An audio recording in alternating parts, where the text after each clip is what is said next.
So guys, welcome to my channel. അപ്പോൾ ഞാനുള്ളത് ഹിമാചൽ പ്രദേശിലാണ്. അവിടുത്തെ ഏറ്റവും മോസ്റ്റ് ബ്യൂട്ടിഫുൾ സിറ്റിയായ മണാലിയിൽ. അപ്പോൾ ഞങ്ങൾ പോകുന്നത് അടിമ ടെമ്പിളിലോട്ടാണ്. ഇത് വാക്ക് ചെയ്തിട്ടാണ് പോകുന്നത്. ഇവിടെ നിന്ന് ഞങ്ങൾ പിന്നെ ഒരു ഗുരുദായിലാണ് സ്റ്റേ അടിച്ചത്. അവിടുന്ന് ഏകദേശം 1 കിലോമീറ്റർ. പോകുന്ന റൂട്ടിൽ വലിയ തിരക്കൊന്നുമില്ല. ഇവിടെ അവിടെ രാവിലെയാണ് എല്ലാവരും എത്തിപ്പെടാറ്. നമ്മൾ കുറച്ച് ലേറ്റായി. നമ്മളിപ്പോൾ 9 മണിയായി. ഇതാണ് റൂട്ട്. ഈ റൂട്ട് എങ്ങനെ വെച്ചാൽ ഹിമാചലിൽ വരിക, ഹിമാചൽ വന്നിട്ട് ഹിമാചൽ ബസ് സ്റ്റാൻഡിൽ ഇറങ്ങുക. അവിടെ നിന്ന് നടക്കാനുള്ളൂ, 1 കിലോമീറ്റർ മാക്സിമം പോയാൽ. ഇതാണ് റൂട്ട്. ഇത് കാർ പോണ റൂട്ട്, വാഹനങ്ങൾ പോണ റൂട്ട്, ഇത് നടന്നു പോണ റൂട്ട്. ഏകദേശം ഇതേമാതിരി ഈ സ്റ്റെപ്പ് 300 മീറ്റർ നടക്കാണ്ട്. ഇത് കയറി കഴിഞ്ഞാൽ മുകളിലെത്തും. ഒരു ഫോറസ്റ്റിനുള്ളിൽ കൂടെയാണ് ഇത് പോകുന്നത്.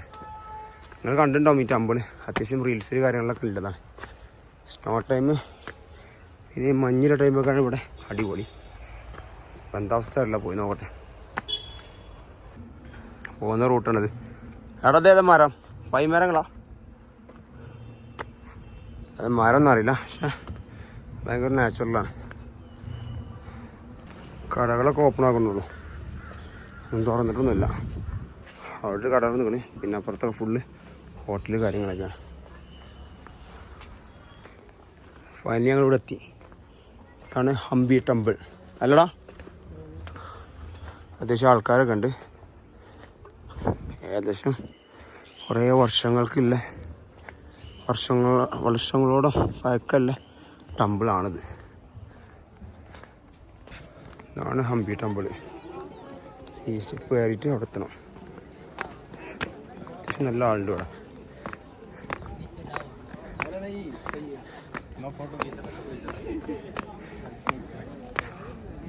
ഇതാണിതിൻ്റെ വ്യൂ. എന്തുകൊണ്ട് കേട്ടോടാ ചങ്ങായി, ഇവിടെ സാധനമുണ്ട്. അതിൻ്റെ വ്യൂ കാണിച്ചടാ. ഇതാണ് ഫുഡൊക്കെ കണ്ടുകൊണ്ട്. എന്നാൽ ഫുഡൊക്കെ കഴിച്ചിട്ട് പോവാം. ഫുഡുണ്ട്. ഇതാണ് ഹംപി ടെമ്പിൾ. ഞാൻ ഈ അമ്പലത്തിൻ്റെ ചുറ്റും കാണിച്ചു തരാം. ഇങ്ങനെയാണിത്. ഫുള്ള് ഹിമാചൽക്കാരൻ ഇവിടെ ഉള്ളത് ഫുള്ളായിട്ട്.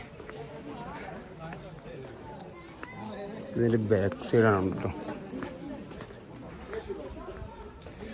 ബാക്ക് സൈഡ്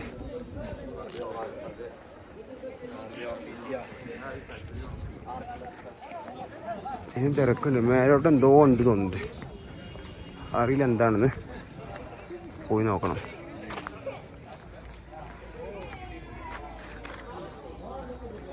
ഇവിടെ നിന്ന് എന്തോ പ്രോഗ്രാം ഉണ്ട്. ഞങ്ങളിവിടെ നിന്ന് ഇറങ്ങി. ഇതാണ് ഇതിൻ്റെ ഒറിജിനൽ വ്യൂ. ഇവിടെ എന്താ ഫുഡൊക്കെ കൊടുക്കണ്ട. 3 മണിയാവുന്നതാറുള്ളൂ. അവിടെ ഞങ്ങളിവിടെ നിൽക്കില്ല. ഞങ്ങൾ അടുത്ത സ്പോട്ടിലേക്ക് പോവാണ്.